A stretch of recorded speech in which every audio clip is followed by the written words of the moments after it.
This is Brandon Despia. Thanks so much for watching the channel and having conversations with me about Branded. In today's video, I want to discuss the locals run I had. I went 3-1 with my Branded deck list that I showcased in the previous video. This one involved running 3 Fine Mina as well as 3 copies of Mulcharmy Full Loss and Meows in the sideboard. In the main deck. So I saw some questions about wanting to see some progress or like a progress report of sorts. I was going to wait till about 3 weeks and then record my thoughts, but I decided to make it a weekly thing since I don't post here as much as I would like to in many cases. So hopefully this will spark some conversation about the decisions. I really want to have a conversation with you guys and just grow together as we approach February next year, where Branded will absolutely be one of the top decks in the meta. But until then, we'll just work with what we have, and it isn't that bad either. So thank you for watching. Make sure you like, comment, and subscribe. And with that out of the way, let's go ahead and just quickly show the deck, and then we'll go ahead and start with our thoughts. Okay. All right. So this is a 60 card Branded list. I'll go ahead and start off with the monsters, and then we'll continue into the spells, traps, and then extra deck monsters. I'll next go over the my concerns as well before I played on Thursday when I made this when I went to locals, as well as my thoughts afterwards, and then I'll also go over the matches that I played and some of the sticking points I had there. Okay, so hopefully this helps. 3 Aluber, Jester of Despia. We still have run 3 of those, and we're running 3 Fallen of Albaz. This doesn't change. Beyond the Shrouded Dragon. Remember, 60 card decks, you should probably just run 3. And then we're also running 2 Cartesia and 2 Quem. Beforehand, you probably were used to seeing 1 copy of the Quem in many decks, but I think right now, 2 is the right way to go. When I built this deck to begin with, one of the main themes I wanted was not just versatility, but comfort. I wanted to increase the amount of comfort in playing the deck to mitigate the high skill ceiling that can lead to misplays even for very strong players. And one of the best ways to do that is by running the Guiding Quem at 2. So that's what I did, and it came up a few times, and honestly, it helped out a lot. To run the 2. I think that's just where we have to go. We're running the 1 Spriggan's Kit, High Spirits Target, another copy of Aluber, albeit more expensive, even though we can special summon itself. Also, it's a beast, so High Spirits Target, since we run the Dragon that Devours the Dogma. By the way, since we will be talking about the Dragon that Devours the Dogma and the Fallen and the Virtuous multiple times in this video, for the sake of brevity, we will now refer to the destruction effect of the Fallen and the Virtuous as the Fallen, and the resurrection effect of that same card as the Virtuous.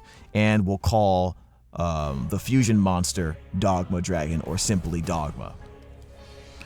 For Tri-Brigade Mercury, we are only one copy, and we run 1 copy of the Ecclesia to try it out. The thought process behind Ecclesia was having a card in my hand that can also return to my hand for extra fodder later on. Gave me good value as simply discard fodder. Also, a card I can special summon going second without using my normal summon to force interaction by bringing out Albaz. That's another thing. And then the third thing, I wanted the ability to maximize the comfort in choosing what I wanted to do with the Fallen or the Virtuous, and then giving Dogma Dragon the Towers effect actually came up defensively in 2 of my 4 rounds, which was very good to see. Despian Tragedy at 1, and then we have our Bestials here, 1 Lubellion, 3 copies of the Sereneer, and then 1 copy of the Bestial Magnamut.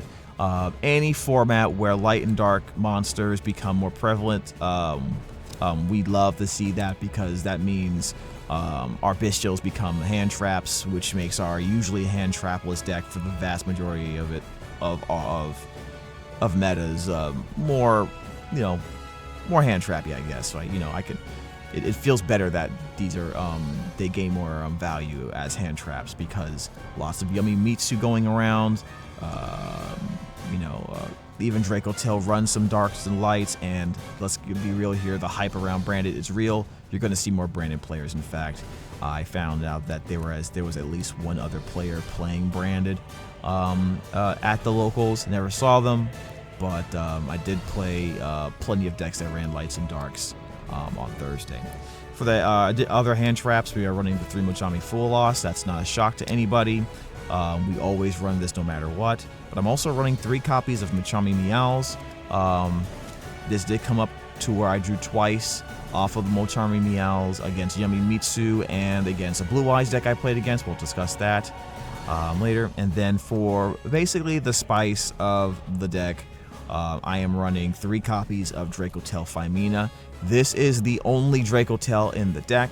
I am exclusively running this as a very potent hand trap that I want. I decided that I wanted to have literal bombs that I could draw into with the Molcharmies going second, and there were really only 3 cards I could think of, 3 hand traps I could think of that I would want to see, and it would be either the Nibiru, the Droll and Lockbird, or the Phimina. Those gave me the most value for drawing with the Molcharmies, right? So that was my thought process, and we'll discuss how effective that was or wasn't very shortly. For the spells and traps, we are running the 2 Branded Fusion. Let's get this to 3. Let's go. Let's up those numbers. We are running the 3 Opening and 3 High Spirits. You definitely want to see this as much as possible.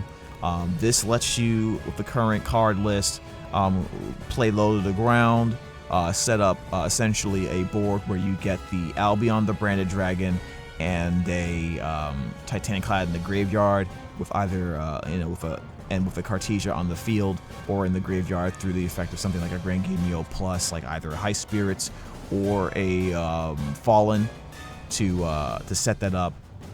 And it's very, very potent because a lot of what happens ends up being in the end phase, so you can very easily, and you should consider doing a lot of low to the ground plays where you're only summoning 4 times and you're sending those 2 fusion monsters specifically in many scenarios just to play extra during the end phase, so you can like avoid stuff like Nibiru or force your opponent to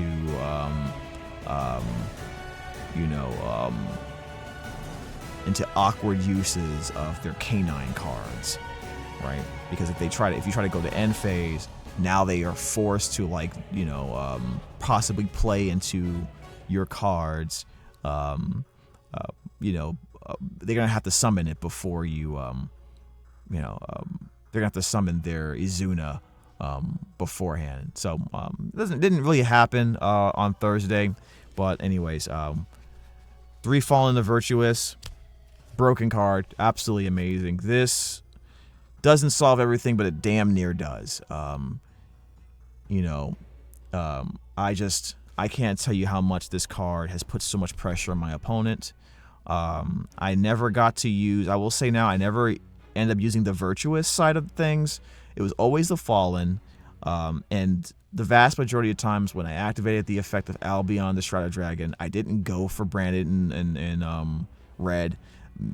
My focus became, I get the Fallen and the Virtuous, or I get Branded Retribution. And almost all the time I got the Fallen and the Virtuous instead of Branded in red. It's more resilient against hand traps. For example, if I get Branded in red and I use it, then I can get Bestial, I can get Called by. But if I use the Fallen and the Virtuous instead and send a Rinbrim off of it, then I effectively got what I wanted anyway, right? Because now I can play Fallen, set the Rinbrim, and typically on these boards I would have a Quem out, and now I can use the Quem effect to get the Albaz onto the field and have backup against something like a Bestial and a Call by using the effect of the Rinbrim in response to that instead. Branded in Lost, broken card, and it doesn't let your opponent play the game. Branded in red, still very good. Same thing with Branded in white. Ended up doing a lot of branded and white plays instead of branded fusion, just to play around a lot of hand traps. I got ashed a lot on Thursday, so just keep that in mind. Fusion deployment at 3, love the new art. We're running super poly at 3 as well. Probably our best spell or trap board breaker right now. That's not, it's non-engine.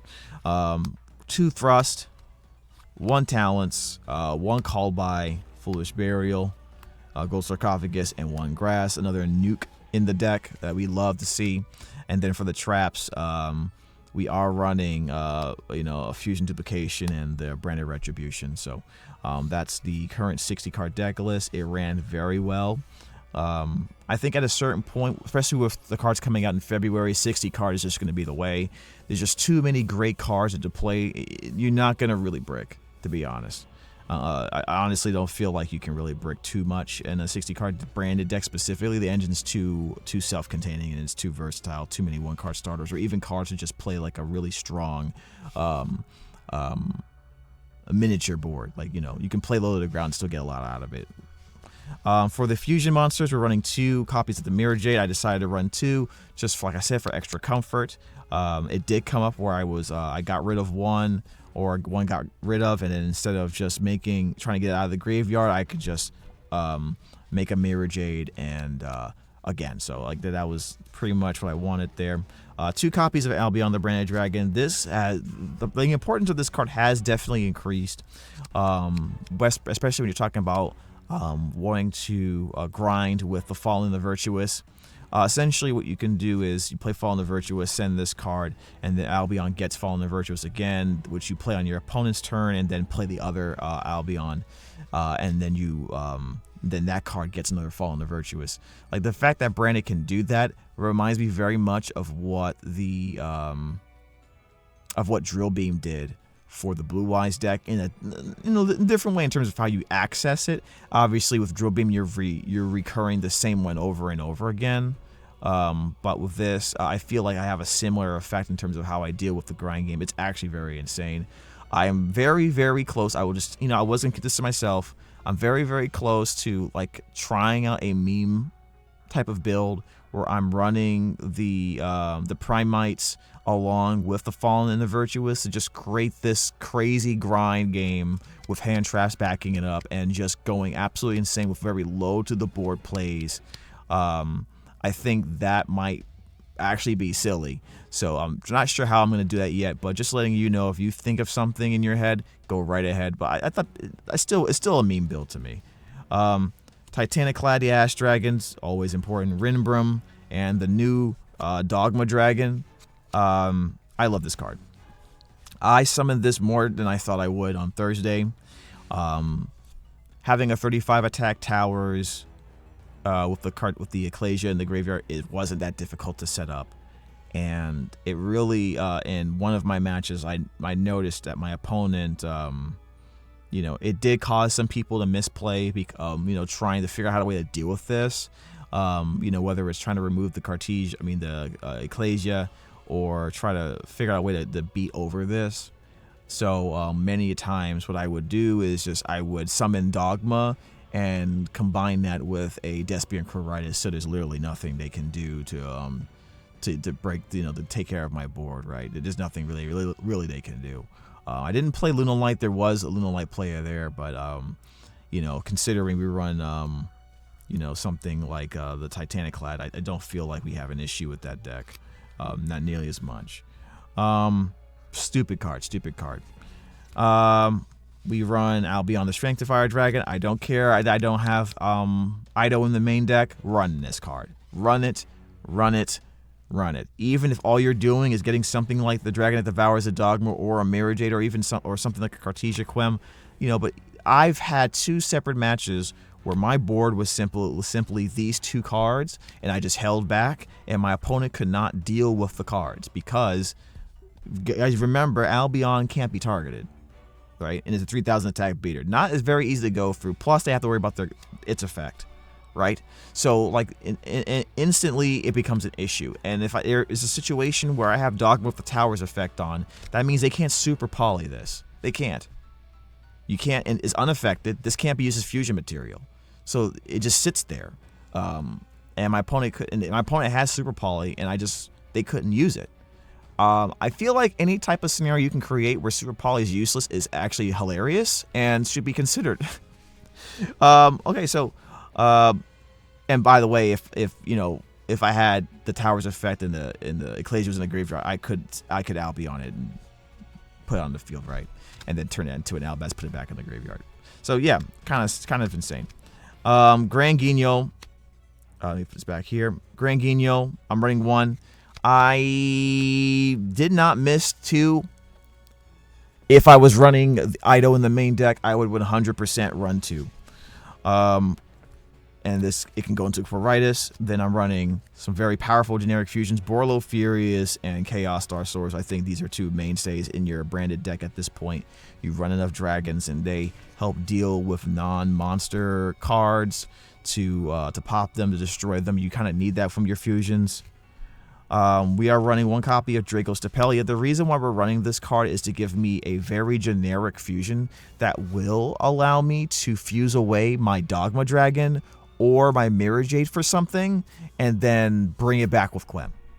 So I do want the ability to fuse not just my Mirror Jade, but my Dogma Dragon away, and then resurrect it back with the Virtuous or Quem. Right, so I can keep on cycling it, keep on creating that infinite grind game. And then the last card was Garura, just for additional super poly target, also a send off of Grand Guignol. I will say though, I noticed that I didn't really use this card that much at all.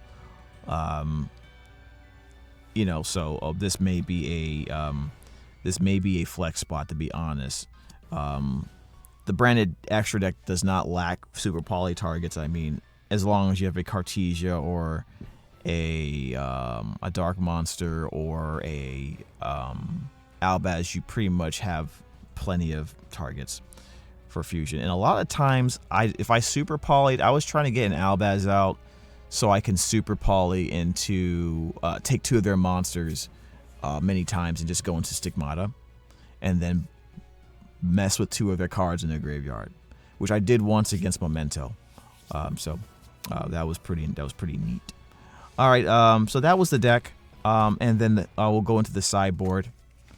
So the sideboard is pretty simple. We wanted the most high impact hand traps, or we weren't considering them, so we did not use Ash. Ash is not high impact enough. Plus it does not synergize with High Spirits, so that immediately takes it off my list of cards I want to use. We're also dealing with a lot of Mitsu. And Mitsu, yummy, they love putting cards in their hands. So we're just going to put a stop to that with the Droll Lockbird. In addition, we are running 3 copies of Nibiru. Nibiru is definitely something along with the Femina, I want to be able to draw off of my Mulch armies to really force a really weird situation for my opponent. One of the things I did like about Dragon Tail was the fact that they could go Nibiru, my opponent would try to stop the Nibiru, and then I could chain Femina using this as a material and something else, or just a way to bait them with the Nibiru essentially, and then play something else instead.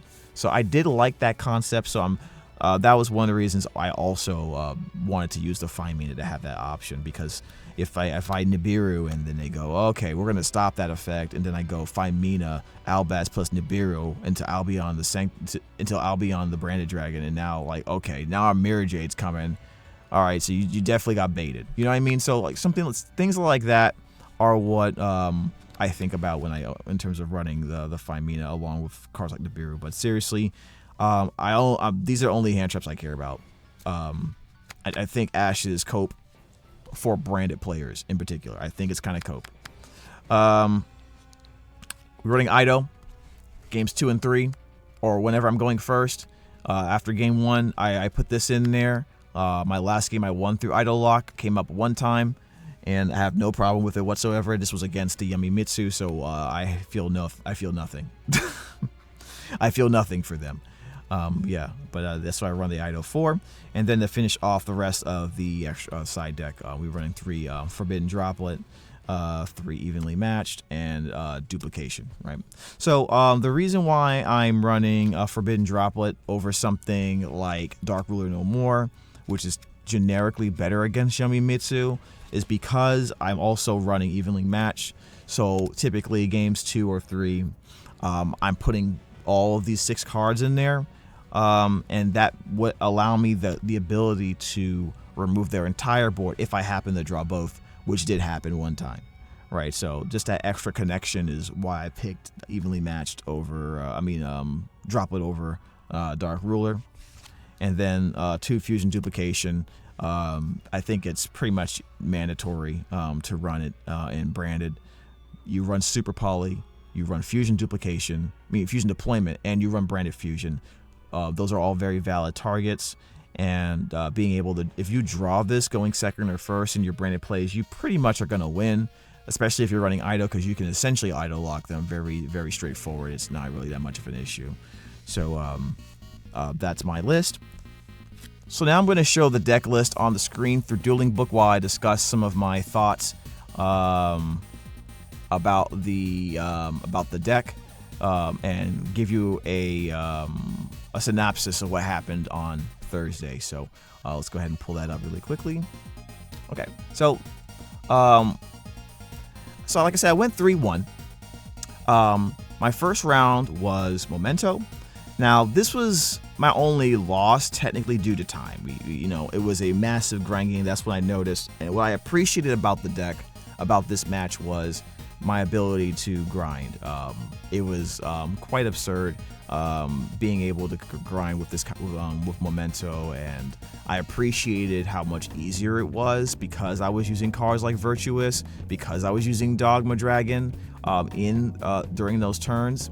Now it probably became lost to time mostly because my opponent just didn't know what was going on with my cards, and I still was asking a few questions about his deck as well. Memento's a very complex deck, and I think that was his first time playing it in a tournament, so that kind of drained more time than from that. But I didn't mind. Like I said, this is a testing arc for me. It really wasn't about being perfect and winning everything and getting all the packs or whatever. My key takeaways was that it was very grindy but comfortable. It was definitely a comfortable grind. I did choose to attempt to wall with Dogma in many situations instead of going Mirror Jade. But I do believe I could have done it a little bit better. I believe you gotta be careful with new cards. You get too trigger happy, you want to play them immediately. So I had an opportunity to go into a Mirror Jade, set up a banish, sending Rinbram, and then still create a Dogma Dragon later during the turn. This probably would have made it easier for me to win the game, but regardless, he wasn't able to kill me through the Dogma. I was able to keep on bringing it back. He was forced to spend resources to banish the Ecclesia, which was hilarious to me. I still didn't mind because even if he killed the Dogma Dragon, I was still going to get advantage off of it. I tried using Dogma Dragon to put Mementos back to his deck, to try to slow down his plays. Didn't seem to work though. So I probably would have won if I ran Ido in the main though. This was the one match where I felt like running Ido in main would have just won me the game, because I went first this game. So if I went Ido, he would have just straight up lost. It wouldn't have been much he could have done by the looks of things. And so yeah. Oh, this was also one of the games where I did have an end board with Albion and Dogma Dragon. And it was interesting, like I said, because of a few things, like I mentioned before. He couldn't super poly. That was the biggest takeaway. He wanted to super poly me. People don't realize that that Dogma Dragon is not a dragon, it's a beast. So, and that Albion the Sanctifier Dragon couldn't be fused with. This was the only match, by the way, where I was able to use the resurrection effect of Albion. He had an SP Little Knight and a monster in the middle slot, and I also had a monster in the middle slot. So I quickly made a fusion monster with what I had. I think I made a Rinbrum just off the. I think I made a Rinbrum with branded in white, and then I took all those cards. Two like his extra deck monster, I think he had a Memento monster in the middle spot. No. He had a Jax in the middle slot. He had a Jax in the middle.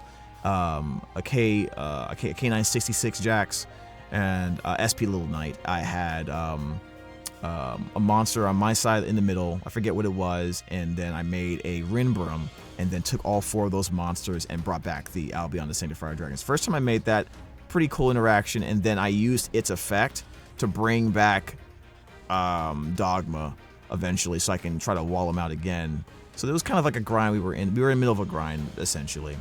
I probably could have brought back something like a Little Knight, but then he would get it back, so never mind. I changed my mind on that. And Coritis was very important.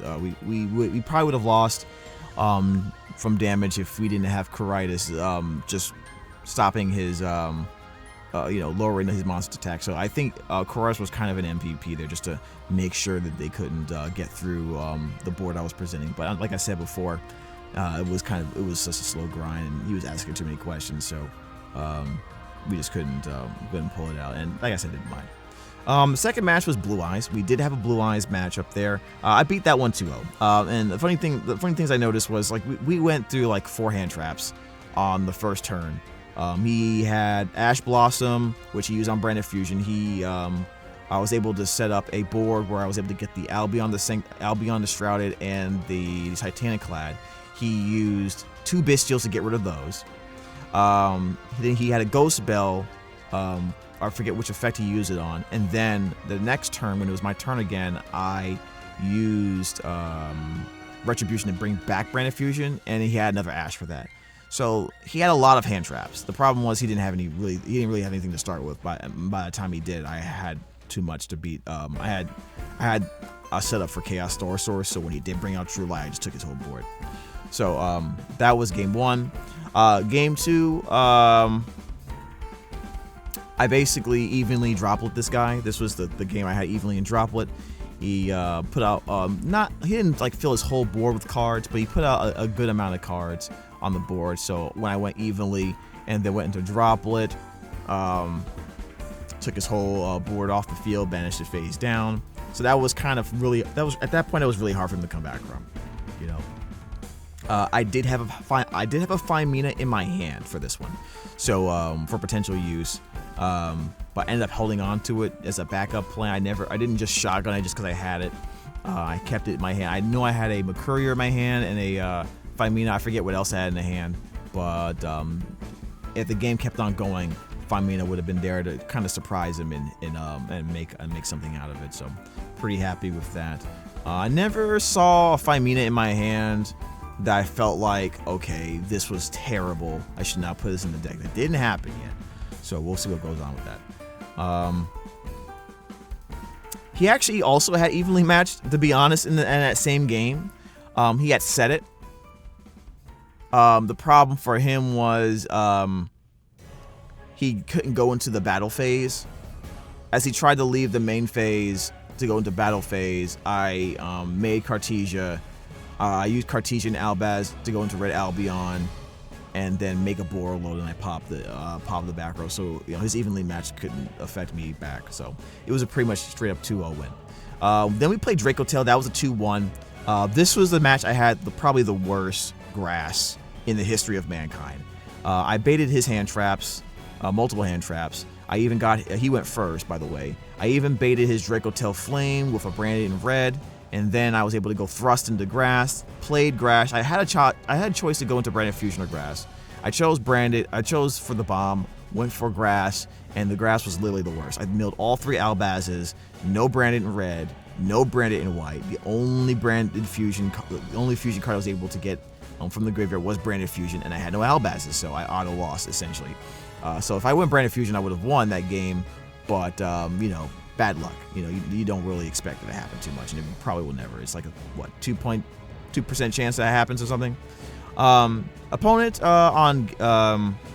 Opponent did, once he realized I was playing Branded, he really tried to focus on Secretarion Dragon to floodgate me, maybe a little bit too much. He also had Super Poly. He did use Super Poly successfully to create the Secretarion. But the thing about the Fallen and the Virtuous, it's an answer to floodgates. So we were able to. I never really got into a turn where Secretarion just auto won the game for him, and I think I think he probably was too focused on doing it. Wanted the shotgun as soon as possible. He also thought that that Dogma Dragon was a dragon, so that was also a bad thing. He didn't, and he had a hard time getting over that, especially since he didn't run Draco Tail Sting. In Game 3, he does try to make a Secretarion early. Like I said, he was really hard focused on making, but he also ran Fenrir's this time. So he ran Fenrir along with Secretarion. He sets 5 back row. I evenly match him as soon as it's my turn. So yikes, that was terrible. He set 5, made the Fenrir, made that, and I evenly matched him. So it was pretty much dead on arrival there. So I eventually used the Fallen and the Virtuous plus Mirror Jade and a Mercurier. I was able to set that up because he did banish the first Fenrir with the evenly matched. Then he played a second one on the once it came back to his turn. But at that point I had Mirror Jade, I had a set Fallen the Virtuous, and I had a Mercurier I was able to get through, I believe, a Branded in High Spirits. So yeah, that was kind of just a wrap for him at that point. Yamimitsu was the last game. I won that one 2-1. Unfortunately, game 1 he had to set 2 pass. I guess he bricked, so he really couldn't do much. So I just won that one pretty much straight up. Game 2 was the interesting one. I had a Nibiru and Meows on the hand, right? So I was going to wait with Nibiru for him to at least get out the Herald. He never got the Herald out, and I think I know the reason why. It's because I played Meows too quickly. Once I played Meows, he was more focused on trying to make a small board, and he probably wanted to make his Herald on my turn. What I felt like I should have did was I should have let him do his whole play, then played Nibiru, allow the Nibiru to get countered by the Herald that he hopefully would make, and then on my turn use the Meows, because he ended up, I drew 2 cards off of the Meows. However, but it was still ended up not being enough. Can was kind of weird, wasn't unplayable, but definitely not as optimal as I would have liked. And he ended up winning that game anyway. And I also made an error, which probably also cost me the game. I made a mistake using Droplet on Mitsu. I think it was Mutsu. I think it was called. When he was able to dodge using his spell. So I should have kept Meows for my turn. I think I would have had more draws, to be honest, if I did it that way. He didn't even go into Herald, as he didn't want Meows to draw me more. Probably misplayed the most in that game all night. Game 3, I had the sauce. I just had the most broken hand. I had Branded Fusion, I had Thrust and Talents in my hand. He ashed my Branded Fusion. I used Thrust. I used Talents to take his Imperm away, so that was the only other hand trap in his hand. And then I used the Thrust to set Fusion Duplication. And then I was able to make Granguignol with Cartesia, and that was basically Idol Log, right? Because Fusion Duplication is just gonna, I go ahead and send Ido through the Branded Fusion. And it was a wrap. He couldn't do anything. So that was my 4-1. That was my 3-1. Additional notes: I didn't go for any spell, like I said, off of Albion unless it was Retribution or Fallen Virtuous 95% of the time. It was something very interesting I noted. And I wanted to get them in rotation and attempt to cycle them over and over again, which in my opinion is the best way to use your infinite grind game. I think what Dogma Dragon allows you to do is play into cycling these broken cards, because honestly, we only really used a hand trap before that the counter trap to deal with to resurrect cards, put cards back in our hands. But being able to use it as a hand trap, use it as a counter trap, return something back to our hand, then put it back on our deck, and then put it back onto the field immediately at the end of that turn with another Albion was super stellar. And it was something I noticed during the first match of one of Pac's matches. He was playing against Lunalight, and I don't remember what video it was, but he basically won the grind game by continuously cycling those cards until he was able to just win the game. So that's something I wanted to focus on this game that day. Was very impressed. Was very impressed with the pressure Dogma Dragon put on people when they found out he was 3,500 towers. Someone with Super Poly was confused because of White Albion and Dogma out. Super Poly was kind of dead. If I just kept bringing them out and just trying to just pressure with those 3 by itself and then hold back a little bit. I do think, again, 2 Mirror Jade, 2 Quem, I think that's the way to go. You could flex 1 Mirror Jade. You could do 1 Mirror Jade if you want. But for the sake of comfort, I decided to go 2. I am very, very, very close to recommending 3 Albion the Branded Dragon. One of my main concerns was running out of albaz fusions to utilize, because there's more cards to send to the graveyard now.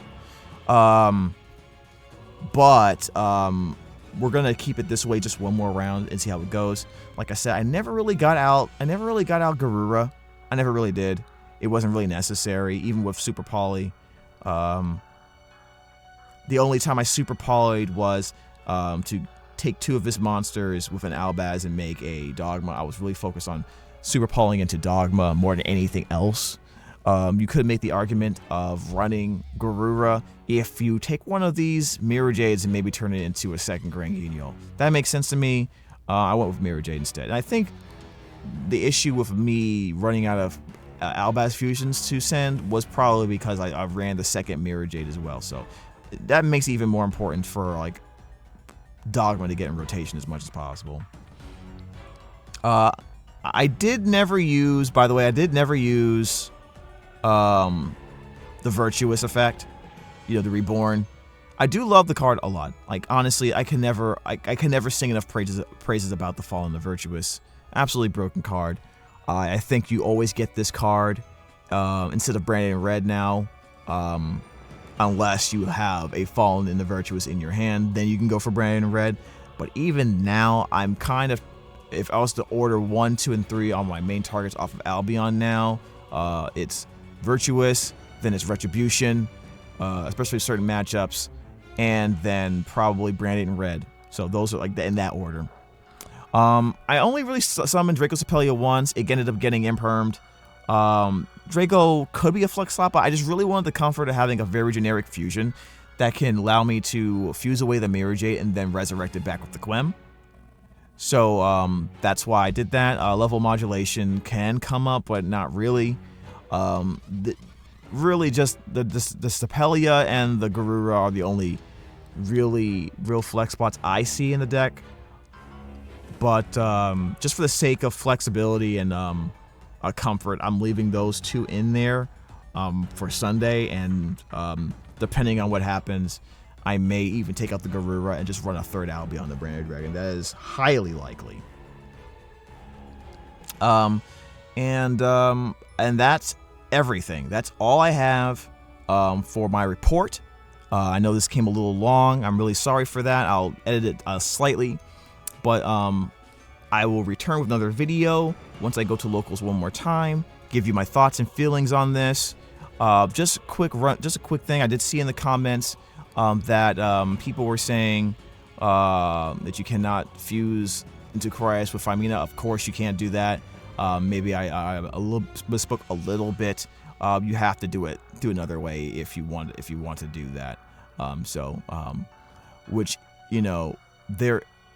there may be a generic dragon type monster that I may want to add in here or for that purpose, for that flexibility, because I can take 2 dark monsters and make a certain fusion monster with that.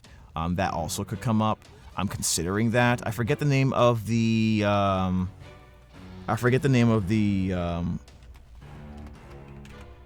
monster, but I think you guys know what I'm talking about here. Actually, let me pull it up. Should be in my binder.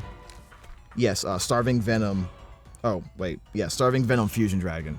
But it has to be 2 Dark Mons on the field, so, you know, that is kind of iffy.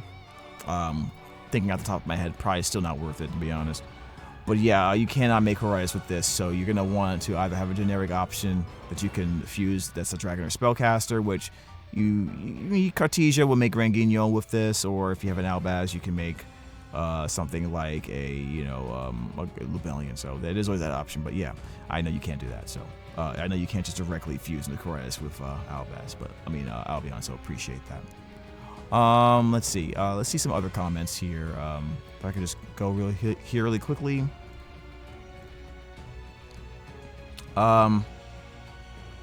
Just so I can answer you guys' questions. Yeah, Femina said it's Shrouded in Lubellion hand as a turn 0 lad. I did think about making a lad with the deck, but I thought it may have been a little bit too clunky just to set that up because it would require a Lubellion, and Lubellion's only running at 1. I didn't really feel like I needed it. I do love that card. Perhaps I would run lad. The only thing is, I think if I was to run lad, I would not run Banishment.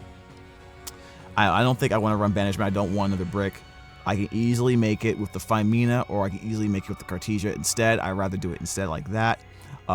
Using Lubellion, the Syrian Dragon, another dark monster, like Shrouded, for example. I think that's what I would do. That feels better than using Branded Banishment. I like the card, but it is a brick. So I'd rather see Femina in my opening hand than a Branded Banishment. Comment here, a bad thing about 60 card builds is you rarely see your side deck cards unless you stack. That is one of the issues, but however, I think with Brand in particular, there's such a huge suite of in-engine cards that can serve as non-engine, particularly the Fallen and the Virtuous. You will watch other videos. I would implore you to watch other videos how they talk about that card. They see it as a branded card, so you know it's in engine, but they also see it in a manner of non-engine. So having access to that takes a little bit of the bite away from some of the myths about 60 card decks and their ability to not see certain cards, right? So and that's why I didn't use cards like I decided to go over with Mulcharmies instead of using other cards to draw cards instead.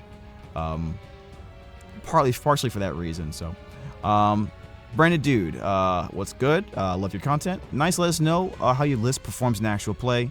I play Regained now because now we will be going through our extra decks a lot quicker, so recycling will be a must. I would suggest Regained.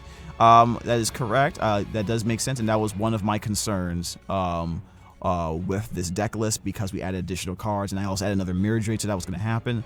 That's why it was so important to have a focus in your post turn 1 plays to summon and resummon cards, particularly the Dogma Dragon. That became a major part in what I was doing to deal with that issue, Branded Dude. So that would be something I would suggest. Regained, I do like Regained a lot. What I'm going to be ending up doing in February is using Etude of the Branded instead, just so I can fuse a Branded Fusion and then go into Synchros on my opponent's turn, so I can still get out the Ecclesia of the Black Dragon. But since we're not there yet, I think I'm just going to stick with the not using Regained right now. I do like the card. It just Lost is just I don't know what I want to take out if I was to do that. So Raul TCG, what's good? Yeah, I think if you wanted to play 60 Branded Pure, you have to play Pot of Desires. So try it, Broski. So try Broski. I love that card actually. One of the questions I had for the deck, by the way, was I had a few questions here, and I would actually implore you guys to comment on this. There were certain cards I wanted to consider in the extra deck, right? Secretarion Dragon was the main target of my concern. This may replace the Garura because there was Branded and Draco Tail variants at the locals, and this guy, having access to one of my own seemed like a good option, right? Like, honestly, it really could be a thing where you can just go Secretary on, shuffle back a Spellcaster, summon something like an Albion. On your opponent's turn, use Albion, bring back Dogma Dragon, shuffle 2 more cards. Like, that's kind of stupid, honestly, and you're bringing out 3,000 beaters and taking out, you know, kind of semi-floodgating a lot of monsters' effects on the opponent's side, especially if they're running Draco Tail. And I did play Blue Eyes too, so this was just auto-won that matchup. So this is probably what's going to end up changing if I was to do anything. I thought about, like I said, running a 3rd Albion the Branded Dragon as well. That did come up. And I even thought about running a 2nd Dogma Dragon. And the reason why I thought about doing that was because there were a few moments where I wanted to send Dogma Dragon to add the Fallen the Virtuous, but at the same time, I kind of wanted to be able to summon it.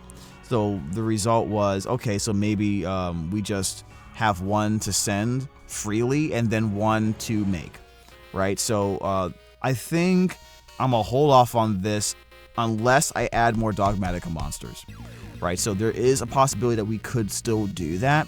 If that happens, this will get more consideration. However, I think the best 2 options are going to be Secretarion, primarily to replace the Garura, and then if I want an extra card, I'm probably going to take out the Draco Stapelia, add a 3rd copy of the Branded Dragon, Albion the Branded Dragon, and if I want a 2nd copy of Greginho, I would take out the one Mirror Jade, but I don't think I'm going to do that. So this is probably what's going to change between now and Sunday, running 3 of this and the Secretarion Dragon. Okay. As for the Pot of Desires, though, I did really heavily consider that, and if I didn't run Molcharmies in the main, especially the Meows or the Fimina, this will probably would replace Fimina if I decide that I don't want to run it anymore, like 100%. But I did want more cards that I can play on my opponent's turn, and Pot of Desires, you know, I think there's no issue with it now. I really don't think so. If you're not running Fimina in my build, which 99.9% of you guys are not running it in your pure branded build, Pot of Desires is probably the way to go. So I 100% agree with Raul. We're just testing this build with the Fiminas. Want to bring up Dark Ruler No More really quickly. Dark Ruler No More is I think it's a card you probably want to have when you're deciding what non-engine against like Yamimitsu. Obviously, Dark Ruler does more in many ways, and honestly, it makes sense. This is in branded. It's thrustable. You can search for this with thrust, and it does more to affect the Yamimitsu. With Droplet, this lets you dodge a lot of things. This lets you dodge while negating certain things, targeting. And honestly, when I think of the Yamimitsu board, I really don't care about the entire board of stuff. I really just want to deal with the Herald primarily. Well, the rest of the stuff, I can handle, right? I can deal with that, right? Especially if I'm running hand traps and they go off, right? So if I nib them, like they're probably not having a full board anyway that I have to worry about. So at the very least, I can still do damage to them, right? So that's something I'm probably gonna hold off on running Dark Rulers for the moment, especially since I'm also running evenly matched in the deck. That combo with Droplet is just really strong, so I'll just hold on to that for a little bit longer. But I did think about Dark Ruler. And then I noticed that some people do run Salesband. I think Salesband is a great option. I really do like Salesband. For a while, I did have it in my main and or side. And it's thrustable as well. If you can fit it, that's totally fine. But I think these are the 3 you're probably in terms of spells in your sideboard for Brandy, you're either running a combination of Dark Ruler, Salesband, or Droplet anyway. So it depends on what you want to do. First action, Salesband, target Ash Blossom. Just straight up. Just get it out of the way, and then whatever happens, right? Because I'm just gonna be like Salesband, then use another option, try to deal with the Herald, and then I can pretty much play the game at that point. But those are my final thoughts on my current deck list week 1. 1 week isn't enough to have a full decision, but so far I do love where this is going. I really do like it. So this is a long video. I kind of yammered a little bit, but appreciate you sticking through the whole thing. It means a lot. Love to hear your thoughts. If you do try this build with the Fiminas, please let me know. Would love to hear your thoughts and how you did. I think that'll be it for now. So take care of yourself and enjoy the rest of your day.